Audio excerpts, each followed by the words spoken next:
Vale, vamos con una prueba rápida. A ver, ¿cuánto es 18 por 4? O quizá algo más visual. ¿Cuántas ventanas dirías que tiene la casa donde vives? Para lo primero, para multiplicar, seguramente estás ahí reteniendo números, ¿no? Los intermedios. Y para las ventanas, pues vas recorriendo mentalmente las habitaciones. Es un esfuerzo activo, ¿verdad que sí? Pues bien, esto va más allá de solo recordar algo un instante. Es lo que llamamos memoria de trabajo. Imagina como un taller mental, ¿vale? Con un espacio limitado, sí, pero donde no solo guardamos información un ratito, sino que la manipulamos, la transformamos. Es súper importante para leer, para calcular, para seguir una conversación. Y Alan Baddeley fue una figura clave en esto de popularizar el concepto. Lo diferenció de la idea que había antes, la de memoria a corto plazo, que se veía como algo más, bueno, más pasivo, ¿no? Un simple almacén. Hoy lo que vamos a hacer es sumergirnos en un texto académico que analiza justo este sistema cognitivo. Nuestra misión, digamos, es desentrañar cómo funciona esta memoria de trabajo, cuáles son sus piezas clave, cómo cambia con la edad y, claro, qué pasa cuando falla. Vamos a buscar las ideas fundamentales, lo que de verdad necesitamos saber sobre este director de orquesta de nuestra mente. Empezamos. ¿Cómo se llegó a esta idea de taller activo? Porque al principio la visión era diferente. Ya Ebbinghaus, fíjate, en el siglo XIX hablaba de recordar unos 7 elementos y de la necesidad de repasar. William James también distinguía entre una memoria primaria, o sea, lo que tenemos en mente ahora mismo, y una secundaria, que sería el almacén de recuerdos. Y claro, como no, el famoso número mágico 7 más menos 2 de Miller. Pero todo esto sonaba mucho a almacenar, ¿no? A guardar. A gestarse con experimentos como el de Brown y Peterson. Les daban a los participantes 3 letras sin sentido, imagínate, JGL. Y para que no pudieran repasarlas mentalmente, les hacían contar hacia atrás enseguida. Una tarea distractora. ¿Y qué pasó? Pues aquí vino la primera gran sacudida, digamos. La información se desvanecía, pero a una velocidad increíble si no había repaso activo. Vamos, en cuestión de segundos el recuerdo caía en picado. Y esto demostró que la memoria a corto plazo pues no era un almacén seguro por sí mismo. Necesitaba un esfuerzo constante para mantener la información viva. El decaimiento natural y la interferencia de nueva información eran enemigos muy, muy potentes. Entiendo. Entonces, ya no era solo guardar, sino también mantener. Y luego, Atkinson y Shiffrin propusieron su modelo, ¿verdad? Todavía veían la memoria a corto plazo como un puente hacia la memoria a largo plazo, pero ya introdujeron la idea de estrategias y control. Correcto. Empezaron a hablar de la necesidad de procesos de control. Pero el golpe definitivo a la idea de un sistema único y pasivo vino con casos clínicos. El más famoso es el paciente KF, que estudiaron Warrington y Chalice. Tenía la memoria a corto plazo verbal destrozada por una lesión. Apenas podía recordar 2 dígitos seguidos. Imagínate. Madre mía. Pero, ¿y su memoria a largo plazo? ¿Qué pasaba con ella? Normal. Podía aprender y recordar información nueva a largo plazo sin problemas. Y esto fue una bomba para los modelos seriales estrictos, ¿sabes? Los que decían que toda la información tenía que pasar sí o sí por el almacén a corto plazo para llegar al de largo plazo. Si KF tenía ese almacén roto pero podía formar recuerdos duraderos, pues tenía que haber algo más, o una ruta alternativa, claro. Y ahí es donde entran Baddeley y Hitch en 1974 con su propuesta, que fue, revolucionaria. Justo. Se dieron cuenta de que necesitábamos un modelo que explicara cómo podíamos hacer cosas con la información mientras la reteníamos, no solo guardarla. Y su enfoque fue muy ingenioso, la verdad. Plantearon tareas duales. Por ejemplo, le pedían a la gente que recordara una serie de números, cargando el almacenamiento, y a la vez que hicieran una tarea de razonamiento, como decidir si una frase compleja era verdadera o falsa. O sea, intentando colapsar el sistema para ver qué pasaba, un poco. Exactamente. A ver hasta dónde llegaba. Y lo fascinante fue el resultado. Aunque la tarea de razonamiento se hacía un poquito más lenta cuantos más números había que recordar. Lógico.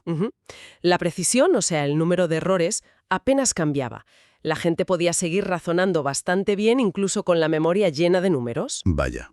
O sea que almacenar y procesar no eran exactamente lo mismo, podían funcionar en paralelo, al menos hasta cierto punto. Esa fue la clave. Sugería que había sistemas, bueno, relativamente independientes, para guardar y para procesar o manipular activamente. Por eso propusieron el término memoria de trabajo, para enfatizar esa función activa, ese hacer cosas con la información, más allá del simple almacenamiento pasivo. Y de ahí surgió su modelo inicial, el de 1974, con 3 componentes. Pues vamos a verlos. El primero, el bucle fonológico. Me suena a esa vocecita interior que usamos para recordar un número de teléfono, por ejemplo, ¿no? Sí, totalmente. Es el sistema especializado en información verbal. Baddeley propuso que tiene 2 partes. Por un lado, un almacén fonológico pasivo, donde la información auditiva o verbalizada se guarda brevemente, como si fuera un eco. Y por otro, un proceso de repaso articulatorio, que es activo. Es como repetirnos algo en voz baja, mentalmente, para mantenerlo fresco. Y este repaso también sirve para convertir información visual, como un texto escrito, en código fonológico para guardarlo en ese almacén. Interesante. ¿Y cómo sabemos que esto funciona así? ¿Qué pruebas hay? Pues mira, hay varias evidencias muy claras. Por ejemplo, el efecto de similitud fonológica. Cuesta muchísimo más recordar una lista como pan, can, tan, van, que una como lápiz, árbol, casa, sol. Ya, El almacén se lía con sonidos parecidos. claro. Otro es el efecto de longitud de palabra. Recordamos menos palabras largas, tipo universidad, hipopótamo, que palabras cortas como paz, rey. Porque tardamos más en repasarlas. Exacto. Simplemente porque tardamos más en repasarlas mentalmente, con esa vocecita. Y también está la supresión articulatoria. Si intentas recordar una lista mientras repites bla, bla, bla o algo así, ¿Te cargas el repaso? justo, tu rendimiento cae en picado porque bloqueas ese repaso interno. Entendido. Parece un sistema muy implicado en el lenguaje entonces. Totalmente. Es crucial para aprender vocabulario nuevo o, por ejemplo, un segundo idioma. Hay casos clínicos como el de la paciente PV, que tenía un déficit específico aquí. Era incapaz de aprender palabras nuevas en otro idioma, aunque su inteligencia general era normal. Y ojo, un dato curioso, no solo sirve para recordar, parece que también participa en guiar nuestra conducta a través del habla interna. Algo que ya sugería Vygotsky, ¿sabes? Qué interesante. Vale. Eso cubre lo verbal, lenguaje, el sonido. Pero, ¿y las imágenes? ¿Los mapas mentales? ¿La orientación espacial? ¿Hay un sistema paralelo para eso? Precisamente, esa es la función de la agenda visoespacial. Es el componente encargado de mantener y manipular información visual. O sea, cómo son las cosas y espacial, dónde están. Piensa en cuando rotas mentalmente una figura para ver si encaja en un sitio o cuando planificas una ruta en tu cabeza antes de salir. Decir así, sí. Y al igual que el bucle fonológico, parece tener como 2 partes. Un almacén pasivo, visual, y un proceso de repaso activo más espacial. Una tarea típica para evaluarla es, por ejemplo, imaginar que doblas un papel siguiendo unas instrucciones y decir cómo quedaría al final. Cuantos más pliegues mentales necesitas hacer, más tardas en responder. Se usa constantemente en orientación, en diseño, en planificación de movimientos, aunque quizá es menos omnipresente en nuestro día a día consciente que el bucle fonológico, ¿no? Estamos menos pendientes de él. Vale, entonces tenemos como 2 sistemas esclavos, por así decirlo. Uno para el sonido y el lenguaje y otro para la vista y el espacio. Pero, ¿quién los dirige? ¿Quién decide a qué prestamos atención? ¿Quién manda aquí? Ahí está la pieza clave del modelo. Es el ejecutivo central. Baddeley lo describió como un sistema de control atencional. Vamos, el director de orquesta de la memoria de trabajo. No tiene almacenamiento propio, ojo, pero coordina los otros 2 sistemas. Decide qué estrategias usar, focaliza la atención, inhibe las distracciones. Es lo que realmente diferencia la memoria de trabajo de un simple almacén pasivo. Suena a que es el componente más inteligente del sistema, por decirlo de alguna manera. El más complejo. Definitivamente es el más complejo y el que se relaciona más con las funciones cognitivas superiores, sí. Baddeley se inspiró en ideas como el sistema atencional superior, el SAS, de Norman y Chalice. Este sistema diferencia entre acciones automáticas, que hacemos sin pensar, y acciones que requieren control consciente en situaciones nuevas o difíciles, pues el Ejecutivo Central se encargaría de eso, de planificar, tomar decisiones, cambiar de tarea flexiblemente, lo que se llama shifting, supervisar la acción y, muy importante, conectar con la memoria a largo plazo para traer información relevante cuando la necesitamos. Pero, a ver, ¿es una sola cosa este ejecutivo? ¿O son más bien varias habilidades trabajando juntas? Porque suena mucho trabajo para uno solo. Esa es una gran pregunta, sí. Investigaciones posteriores, como un estudio muy influyente de Miyake y colaboradores, sugieren que dentro de lo que llamamos funciones ejecutivas hay al menos 3 capacidades centrales. Estandarizadas, claro, pero son distinguibles. La actualización, que es monitorizar y cambiar constantemente la información que mantenemos activa; el cambio, la flexibilidad para alternar entre tareas o reglas mentales; y la inhibición, que es la capacidad de frenar respuestas automáticas o irrelevantes. Parece que el Ejecutivo Central se apoya fuertemente en estas 3 habilidades. Vale, el modelo parece bastante completo con estos 3. Pero Baddeley añadió un componente más tarde, ¿no? En el año 2000, el buffer episódico. ¿Por qué? ¿Qué faltaba? Conocimiento general del mundo, con la memoria a largo plazo. Por ejemplo, ¿por qué recordamos mucho mejor una frase con sentido, como el perro persigue al gato, que una lista con las mismas palabras pero desordenadas? Claro. O porque recordamos mejor palabras reales que palabras inventadas. El modelo original no tenía un buen mecanismo para integrar la información de los subsistemas, el verbal y el visual, con el significado que tenemos almacenado en la memoria a largo plazo. Entiendo. Y el buffer episódico hace eso. Es como un puente. Esa es la idea. Se propuso como un almacén temporal adicional. También de capacidad limitada, pero que es multimodal. O sea, puede guardar información combinada, verbal, visual, espacial, y, lo más importante, puede integrar esa información con la que recuperamos de la memoria a largo plazo. Forma una especie de escena o episodio coherente. Es como la interfaz con la memoria episódica a largo plazo.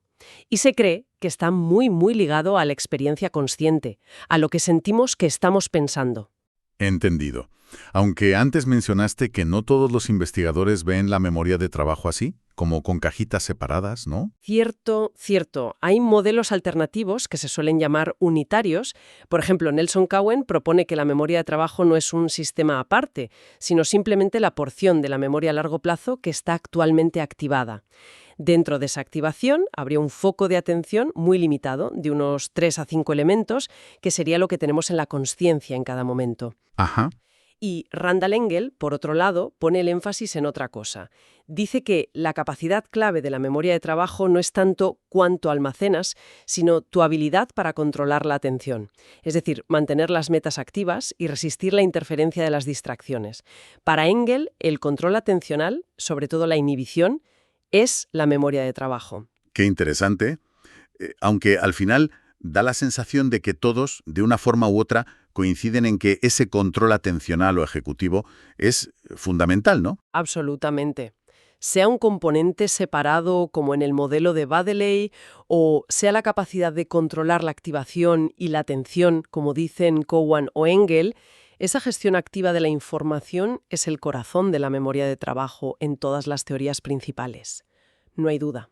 Y si es tan central, imagino que su capacidad varía entre personas y que eso afecta muchas cosas en la vida diaria. ¿Cómo se mide esto y qué predice? Pues sí, varía. Y se mide con tareas que requieren justo eso, mantener y manipular información a la vez. La más clásica es la amplitud de dígitos inversos, recordar números hacia atrás. La tarea de bloques de Corsi hace lo mismo, pero espacialmente, señalando cubos. Y luego hay tareas más complejas como la NVAC. Ahí tienes que decir si el estímulo que ves ahora es el mismo que el que viste hace N veces. Exige actualización constante. O tareas como la amplitud lectora, donde lees frases y tienes que recordar la última palabra de cada una. Combinan procesamiento y almacenamiento. Vale.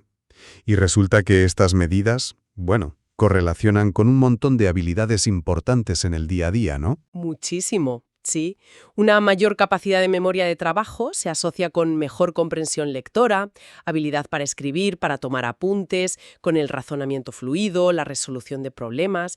E incluso se vio, fíjate, que predecía mejor el cumplimiento de normas como el distanciamiento social durante la pandemia. Anda. Sí, probablemente porque implica mantener una meta, la distancia, activa, en mente e inhibir el impulso natural de acercarse a la gente. Claro, tiene sentido. Y si es tan crucial, la pregunta del millón, ¿se puede entrenar? ¿Podemos mejorar nuestra memoria de trabajo haciendo ejercicios? Ese es un tema muy debatido y, claro, con mucho interés comercial detrás. Han surgido programas, muchos por ordenador, diseñados específicamente para ejercitar la memoria de trabajo. Algunos estudios iniciales, sobre todo con niños con TDAH, mostraron mejoras en las tareas entrenadas y también en algunas similares, lo que se llama transferencia cercana. Incluso vieron cambios en la actividad cerebral asociada. Suena prometedor, la verdad. Sí, lo parecía. Pero la evidencia sobre la transferencia lejana, es decir, si entrenar la memoria de trabajo mejora realmente el rendimiento académico general, la inteligencia o las habilidades cotidianas, eso es mucho más controvertido. Revisiones y metaanálisis más recientes son bastante escépticos. Parece que mejoras mucho en el juego o la tarea específica que entrenas, claro. Lógico, practicas eso. Exacto. Pero esos beneficios no se generalizan ampliamente a otras áreas de la vida. La conclusión actual, digamos, es que esa transferencia amplia y duradera es difícil de conseguir solo con entrenamiento computarizado. Quizás se necesite combinarlo con estrategias para aplicar lo aprendido en contextos reales, hacer ese puente activo. Entendido. O sea que no hay una solución mágica fácil. ¿Y cómo evoluciona esta capacidad a lo largo de la vida? ¿Es igual siempre? No, que va. Sigue una curva bastante conocida, en forma de U invertida más o menos. Mejora mucho durante la infancia y la adolescencia, alcanza su máximo rendimiento en la edad adulta joven y luego inicia un declive gradual en el envejecimiento. Y este patrón, claro, afecta a muchas otras habilidades cognitivas que dependen de ella. ¿Y a qué se debe ese declive en la vejez? ¿Se sabe por qué pasa? Pues influyen varios factores. Uno es la velocidad de procesamiento general, que tiende a disminuir con la edad y afectar a la rapidez con que podemos manipular la información. Lógico. Pero no es solo eso. El componente que parece más vulnerable al envejecimiento es el ejecutivo central. Hay una teoría influyente, la del déficit inhibitorio de Hasher y Sachs, que sugiere que a las personas mayores les cuesta más filtrar información irrelevante, borrar de la memoria lo que ya no sirve y suprimir respuestas automáticas que no son adecuadas en ese momento. Si miramos los componentes de Baddeley, el bucle fonológico se mantiene relativamente bien, salvo por la velocidad, como decíamos. La agenda visoespacial muestra algo de declive. Pero el ejecutivo central es el que más sufre. A las personas mayores les cuestan más las tareas duales, las que requieren actualización constante, como la NBAC, o las que exigen planificación compleja, control inhibitorio. Entiendo. Y supongo que esto también se refleja en ciertos trastornos neurológicos o del desarrollo, ¿no? Los problemas de memoria de trabajo deben ser comunes. Claro, claro. Son un rasgo bastante común en varios cuadros clínicos. En el TDAH, por ejemplo, se considera un déficit central, sobre todo en las funciones ejecutivas. En la dislexia, a menudo hay problemas con el bucle fonológico, quizá ligados a dificultades fonológicas más generales, y también puede haber déficits ejecutivos asociados. Tras un daño cerebral adquirido, especialmente si afecta a los lóbulos frontales, los problemas de memoria de trabajo y funciones ejecutivas son muy habituales. Y en enfermedades como el Alzheimer, el deterioro del ejecutivo central es uno de los síntomas cognitivos tempranos y más marcados. Afecta mucho la capacidad para realizar tareas complejas o manejar información nueva. ¿Y el cerebro? ¿Dónde ocurre todo esto? ¿Tenemos un mapa de la memoria de trabajo en el cerebro? Pues gracias a la neuroimagen, como la resonancia magnética funcional, y al estudio de lesiones, tenemos una idea bastante buena, aunque es complejo, no es un solo sitio. El bucle fonológico parece depender principalmente de una red en el hemisferio izquierdo. Implica áreas relacionadas con el lenguaje, como la unión parieto-temporal, que sería el almacén, y el área de Broca, más para el repaso.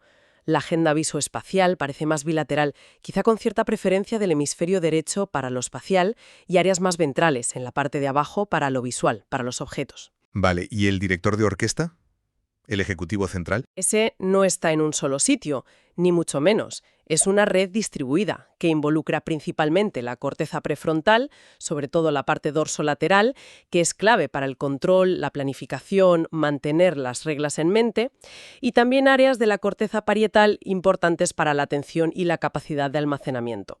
El cíngulo anterior también participa, parece que detectando conflictos y señalando la necesidad de más control. La visión actual es que la memoria de trabajo emerge de la interacción coordinada y dinámica entre estas regiones frontoparietales y otras áreas cerebrales. Es un trabajo en red. Bien, pues hagamos un poco de balance de todo esto. La memoria de trabajo, entonces, no es un simple cajón donde guardamos recuerdos fugaces y ya está.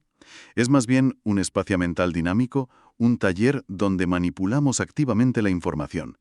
Tenemos sistemas especializados para lo verbal y lo visual, sí, pero la clave parece ser ese director de orquesta, el ejecutivo central. Él gestiona la atención, coordina, controla todo el proceso. Y todo esto se apoya en una red cerebral compleja, sobre todo frontoparietal. Exacto. Y si tuviéramos que extraer la esencia, yo diría que es esa. La capacidad de controlar nuestra atención y gestionar activamente la información, no solo almacenarla pasivamente, es lo que define la potencia de nuestra memoria de trabajo. Y por extensión, de gran parte de nuestra cognición general. Mantener metas, inhibir distracciones, actualizar datos, ahí reside su verdadera fuerza. Lo cual nos deja con una reflexión final, quizá un poco provocadora. Si el núcleo de la memoria de trabajo es este control atencional y la habilidad para integrar información conscientemente, como sugiere la idea del buffer episódico, ¿qué implicaciones tiene esto? Quizá entender y poder modular este sistema no solo sea útil para mejorar el aprendizaje o tratar déficits, sino que podría acercarnos a comprender mejor algo tan fundamental como nuestra propia conciencia. Una idea interesante para darle vueltas hasta nuestra próxima exploración.